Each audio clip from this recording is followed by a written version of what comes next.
Pyramid master Ganesh ಅವರಿಂದ ಬೀದರ್ ಜಿಲ್ಲೆಯ ವಿದ್ಯಾರ್ಥಿಗಳಿಗೆ ಧ್ಯಾನವನ್ನು ಹೇಳಿಕೊಡಲಾಯಿತು. ಏಪ್ರಿಲ್ 5, 6 ಮತ್ತು 7ರಂದು ಬೀದರ್ ಜಿಲ್ಲೆಯಾದ್ಯಂತ ಪಿರಮಿಡ್ ಮಾಸ್ಟರ್ ಗಣೇಶ್ ಅವರು ಪೈಮಾ ಇವರಿಂದ ವಿಶೇಷವಾಗಿ ವಿದ್ಯಾರ್ಥಿಗಳಿಗೆ ಧ್ಯಾನದ ಅರಿವನ್ನು ಮೂಡಿಸಿದರು.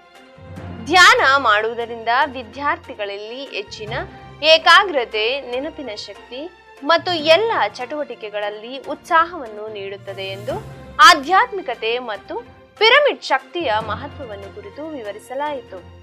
ಇಲ್ಲಿಗೆ ಧ್ಯಾನ ವಿಹಾರಿ ವಾರ್ತೆ ಮುಕ್ತಾಯವಾಯಿತು. ಮುಂದಿನ ಧ್ಯಾನ ವಿಹಾರಿಯಲ್ಲಿ ಪುನಃ ಭೇಟಿಯಾಗೋಣ. ಎಲ್ಲರಿಗೂ ವಂದನೆಗಳು.